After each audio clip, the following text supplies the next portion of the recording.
Hello, my name is Ollie. I'm a second year history and politics student at the University of Cambridge, and in this video I'm going to talk you through the simple, replicable structure I use to get an A star in A-level politics, and which has helped many students that I tutor do the same.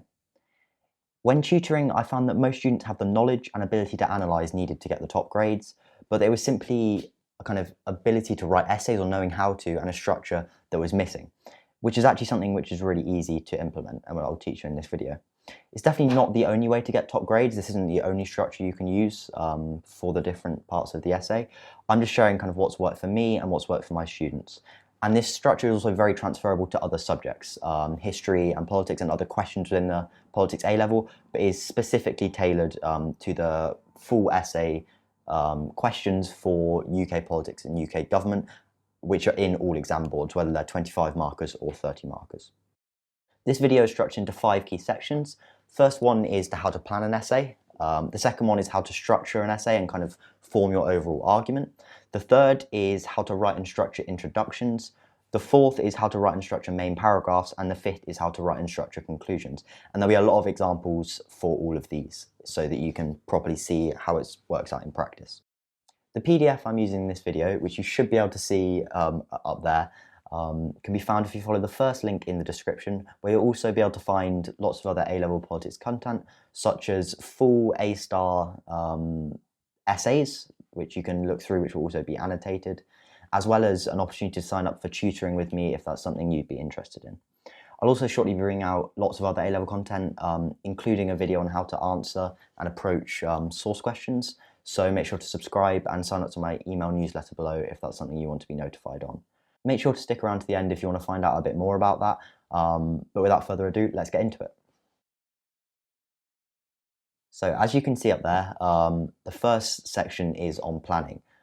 Planning is really important. Your argument should be clear in the introduction, flowing the whole way through the essay, and then be kind of synthesized in the conclusion. It shouldn't really be a surprise in the conclusion, and the way to do this is through properly planning before you start writing your essay.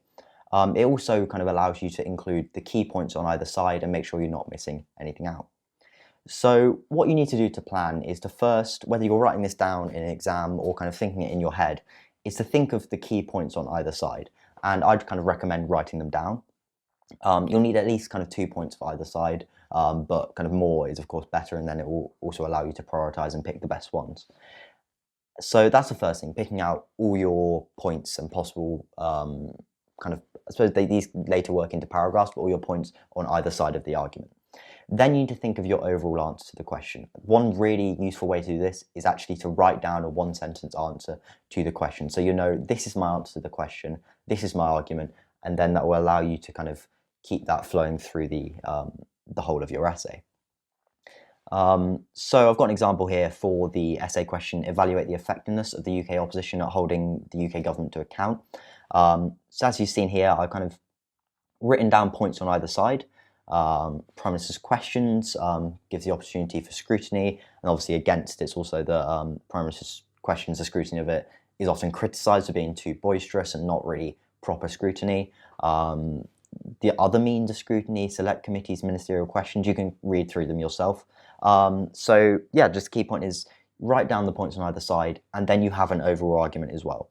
As I think I'll talk about later on in the structure and the introduction, having a nuanced argument is really good. So rather than just being kind of yes on one side or no on one side, just kind of really thinking about the question and coming to having a bit more nuance if needed is really useful. So this will work better for some essays, kind of try to where it's possible. So as you can see in this one, my answer is, though there are some aspects which allow the opposition to hold the government to account well all the time, such as being a government in waiting and PMQs, the effectiveness of the UK opposition at holding the government to account is largely dependent on the size of the government's majority and overall popularity. So it's recognising that it's not a simple yes or no answer to the question.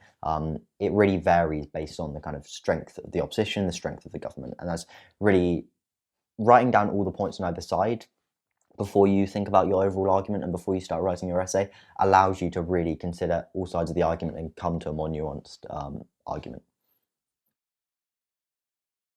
Okay, so once you've got your plan, what you're going to need to do is, once again, either in your head or on paper in an essay, is to organise your argument into a structure which kind of best illustrates your answer to the question. So there's two key structures I think are really good for A-level essays. One that I think is actually often recommended more by teachers than the other, but kind of either is fine. It will depend on the question that you're asked, which one works better. So the first one is having 4 paragraphs with 2 arguing for one side of the argument and 2 arguing for the other side of the argument. There'll be counterpoints within this, so it's not like you kind of have A, B, B. It will be a discussion throughout in relation to the question through counterpointing, which I'll note in the main paragraph section. But it's kind of, it doesn't have to be A, B, B. It could be A, B, A, B. But really, it works for some essays where there's 2 key arguments on either side and you really want to make them.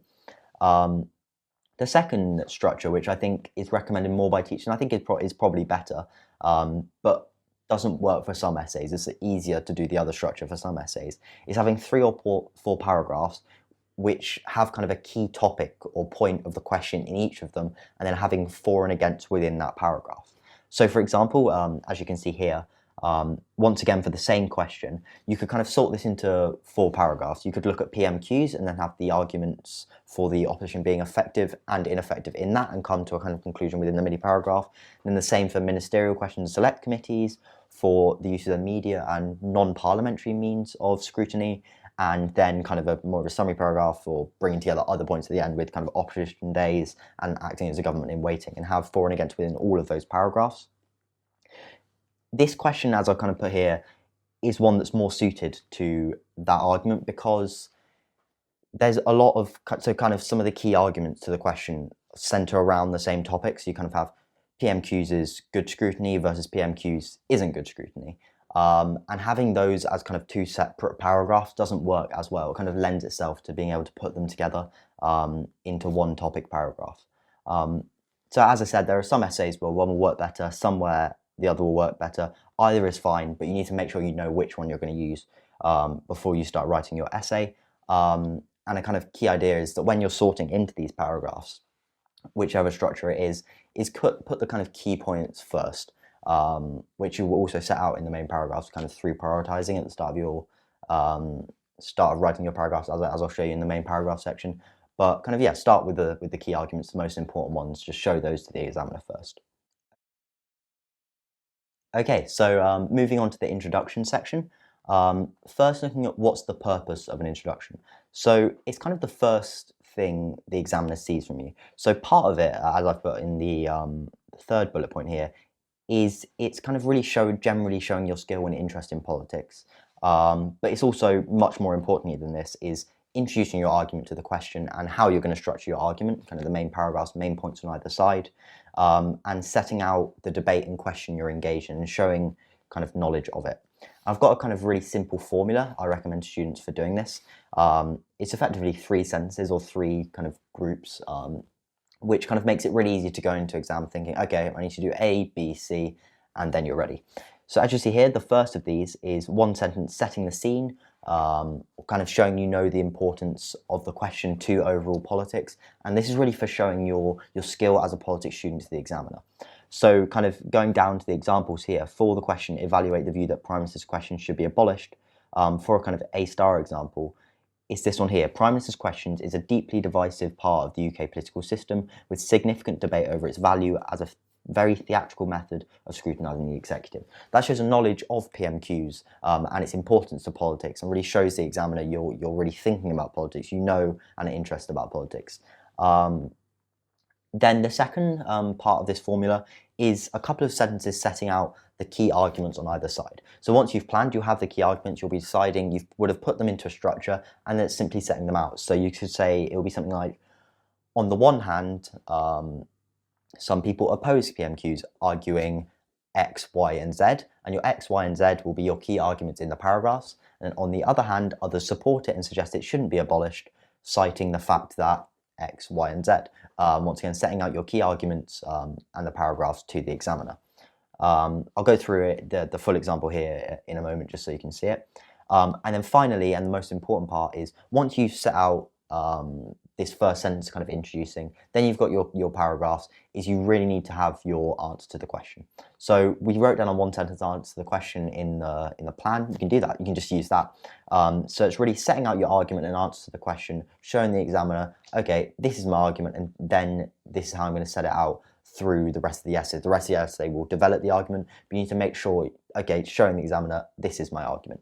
So I've got here kind of one B or A level introduction and one A star level introduction to compare them.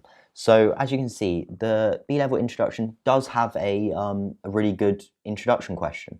Shows a knowledge of the debate at hand and the key role of holding the executive to account. Could be a bit longer, but I mean that would still be enough to get an A or an A star. But the key thing that this introduction is lacking is setting out the key sides of the debate in a way which sets out the paragraph. So it says, there are questions raised as to whether its power to scrutinise is reduced when the government has a large majority. It's a good point. It's an interesting point in relation to politics, and UK politics shows a bit of a knowledge of it, but it doesn't really set out the key arguments on either side.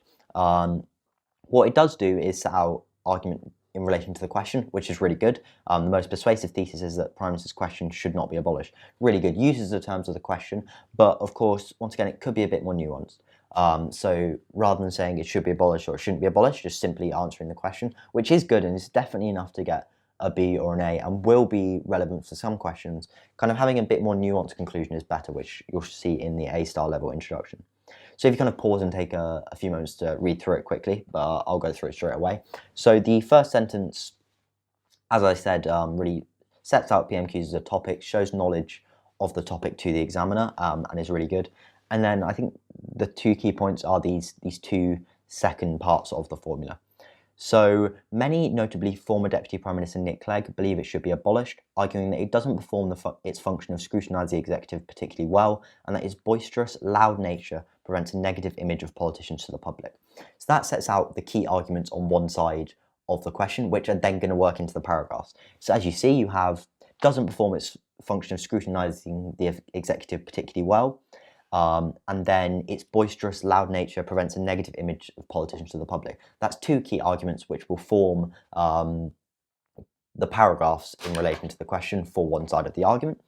And then on the other side, you have others disagree and argue it performs a range of separate functions that enhance UK democracy, such as providing an arena for policy debate and ensuring the competence of the executive. Once again, two key arguments in relation to the question, provides an arena for policy debate and ensures the competency of the executive. And then you have your final answer to the question, which is the really key point. Starting with arguably is also really useful, just shows to the examiner, okay, this is going to be my answer to the question now. So arguably, PMQs is certainly flawed and other forms of scrutiny should be promoted. However, it does perform other useful functions and should therefore be reformed rather than abolished. Shows a bit more nuanced answer to the question, a tiny bit of justification in there, really setting out the answer to the question to the examiner, which will then obviously follow through the rest of the essay. You'll see here, and if you kind of look at the PDF in the first link in the description, got some more examples here, which I won't go through at this time, but just gives you a bit, just kind of more clearly sets out it in another essay if that's something you'd find useful. Okay, so now moving on to the main paragraphs, which of course will be the bulk of your essay. So what is the purpose of the main paragraphs? Is of course to show knowledge, kind of having a range of knowledge around the question, being able to use examples, which as I put here, kind of use up-to-date examples if possible. But of course, sometimes the most relevant examples won't be the most recent ones, but kind of really being able to provide examples to illustrate your argument is really important. It's analysis, so it's developing and analysing the point of each paragraph. And finally, it's evaluation. Evaluation isn't just for the conclusion, it should be running throughout your essay. So it's developing your argument, which you've introduced in the introduction, and kind of showing which points you think are most persuasive and how this kind of works into your overall arguments, and you'll bring together in the conclusion. But it shouldn't just be in the conclusion, as I said, it should be running throughout the essay. So there's two key ways to do this, as I put out. One is through explicit prioritization, which is a really easy thing to do at the start of each paragraph. As I'll show you in the introductory sentence, you can prioritize. And the second point is using counterpoints. So introducing counter arguments, counterpoints, and then evaluating how useful they are, and that will kind of force you and mean that you naturally really answer the overall question and are evaluating. So the first key point of this is having an introductory sentence. So for every paragraph you do, it's really important to have an introductory sentence which refers back to the terms of the question and shows the kind of point of the paragraph. So yes, kind of I've got an example here, which includes prioritization, which is, as I said, is really important. So the most persuasive argument in support of the idea that Labour and the Conservative parties aren't the only parties that matter in our political system is the ability of smaller parties to influence the policies of the major parties, and therefore often the policies enacted by government. So I think this is in answer to a question about are the Conservative and Labour parties the only parties that matter in UK politics. So as you see, the first part here, the most persuasive argument is really prioritization. It is a really easy thing to do, but it's showing which paragraphs are the most important and which points are the most important, which is really just an easy way to add a bit of evaluation in. And then it refers back to the terms of the question and introduces the argument of the paragraph. So this paragraph is about the ability of smaller parties to influence the policies of the major parties, and how that is why they do matter in UK politics, and it's not just the two main parties. So that's the introductory sentence. You have those at the start of every paragraph, and just kind of force you to refer back to the question, as I said, and clearly show the examiner the structure of your essay. The second point is counterpointing. So this is something that it's a bit harder to kind of show or have a structure for. Just making sure you're including counterpoints is really important. So it shows that you are considering all sides of the debate. The best arguments in relation to a question aren't ones which just kind of put forward points from one side of the argument. They're ones that consider points from both sides of the argument and then make a decision. So actually the best way to make your argument is to consider the best kind of points on the other side of the argument, and then show why, even considering those, your argument is right in your opinion. So as I said here, it kind of shows an appreciation for different sides of the debate and the ability to weigh them up and come to a conclusion. Allows you to emphasize your argument in a paragraph where you're introducing points you disagree with. As I said, kind of you can consider counterpoints and then kind of evaluate and say, even considering this, I'm still right, or this is still more persuasive. Which I've put here, kind of considering important counterpoints and then explaining if and why your argument is still persuasive despite them is kind of a really kind of the best way to make your argument. So the next thing, well, the kind of before the summary sentence, the next thing for the main paragraph to use is, as I set out in the start, using examples. So using examples is a really good way to illustrate your argument. You need to do it because it shows obviously a knowledge of UK politics as well, or kind of whichever essay question you're doing of the topic. So the best examples will be the most relevant ones. So as I said, these will sometimes be the most recent ones, but not always. And this is a bit more of a niche point, but a comparison of two examples can be a really good way to illustrate the importance of a particular factor. So for an essay here on the kind of ability of the opposition to hold the government to account, there's a kind of one key point that you can make is that it really depends on the government's popularity and the size of their majority. And this is something you can do through the comparison of two examples. So as you see here, comparing Starmer's kind of inability to hold the government to account at the start of his premiership, when the government was really strong, very popular, had a large majority. Obviously it still has a very large majority, but compared to during the Partygate, all of those scandals when Starmer was really a lot more effective, calling for the Prime Minister's resignation, when the Prime Minister's popularity was really low and that opposition was a lot more effective. Kind of comparing those two examples is a really good way to illustrate the argument, as I've shown here. The final point, like the introductory sentence, at the end of every paragraph, have a summary sentence, just saying overall, therefore, and then setting out what the argument was in that specific paragraph. So, and that allows you also to link it back to the terms of the question, which is really important. So just an example here, overall, therefore, the ability of smaller parties to influence government policy, even when not in government, is significant and a key reason why they, and not just the two parties, not just the two main parties, matter in our political system. So that is in answer to a question about which parties matter in our political system? Is it just the Conservative and Labour parties? So using the key terms of the question and really showing how that specific argument in that paragraph relates to the overall argument and builds the argument and the answer of the student. Okay, so now for the two main paragraphs, there's a structure you can use for each of, kind of as I set out, the overall structures of the question, kind of the 2 for or 2 against, or the kind of for and against within each paragraph, which I set out earlier on in the video. There's kind of structures you can use for the main paragraphs depending on which one you're using. So for the 2 for 2 against, the structure I recommend is have an introductory sentence to the paragraph, then set out the point and argument of the paragraph. So obviously in 2 for 2 against, it will be on one side of the argument, so you'll be kind of setting out using examples, etc.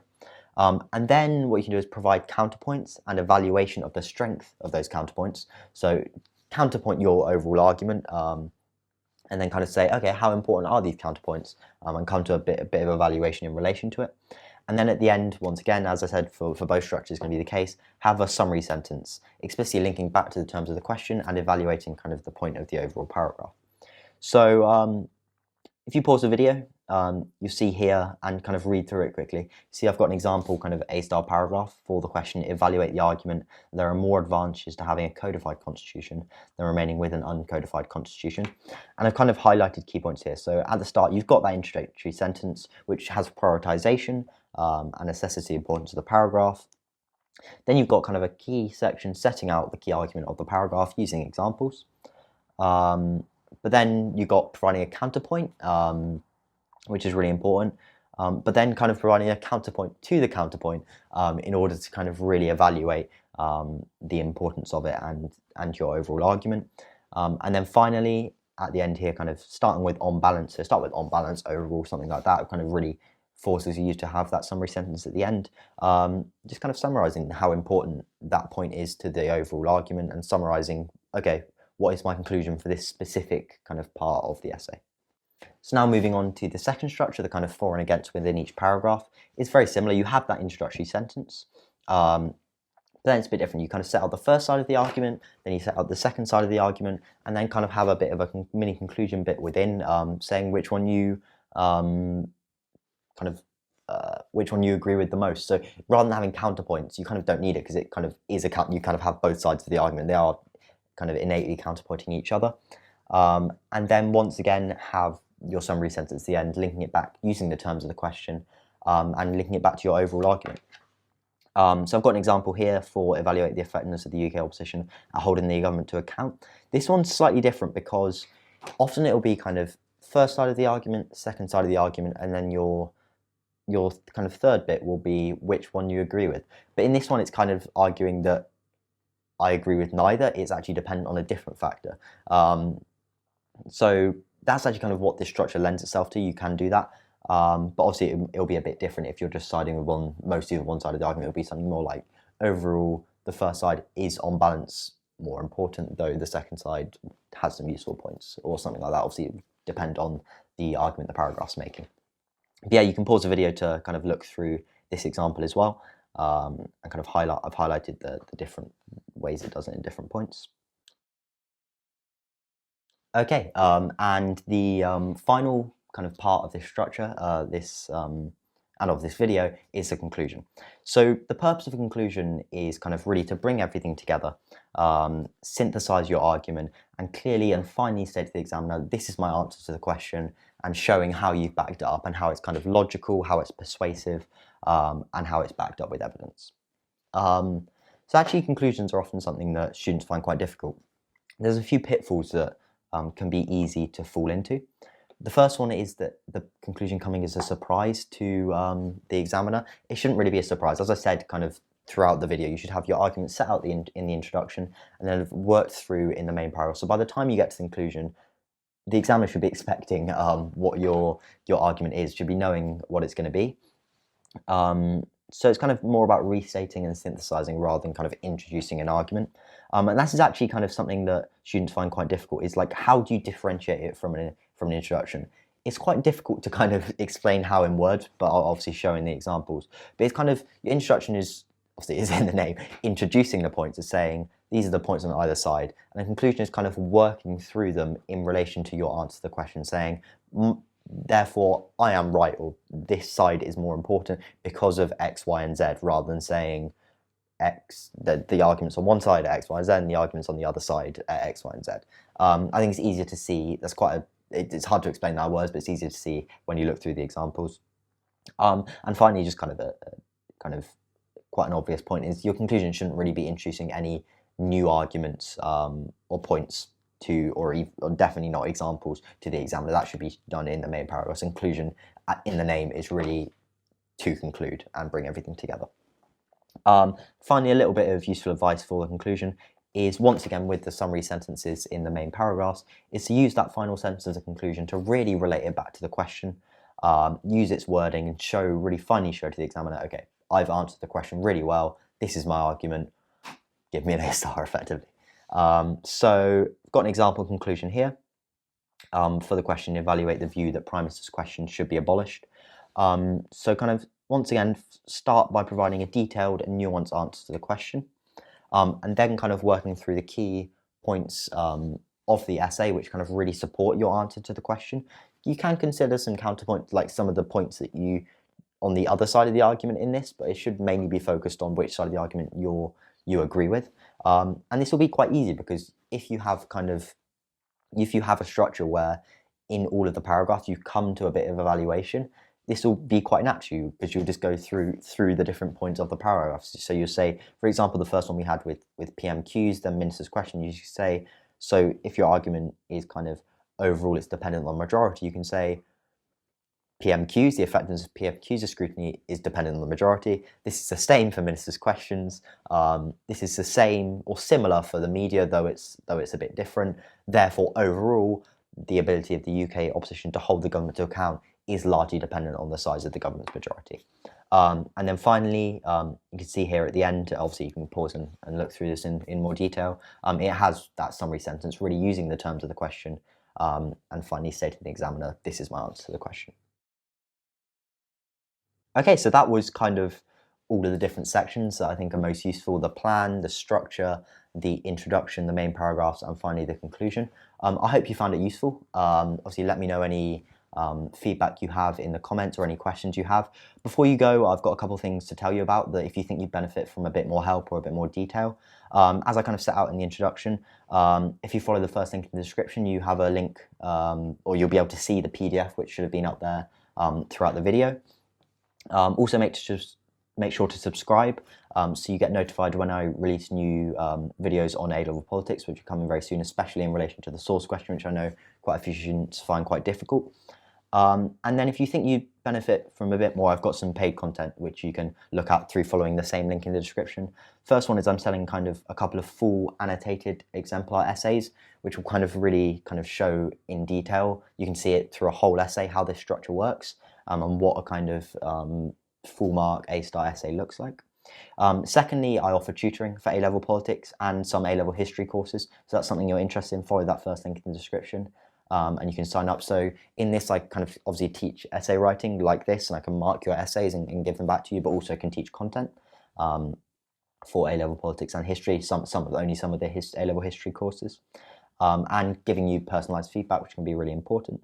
And thirdly, I should soon be making kind of banks of essay plans for all the different topics in the politics A-level. If there's something you'd be interested in purchasing, which can really help you revise for the final A-level.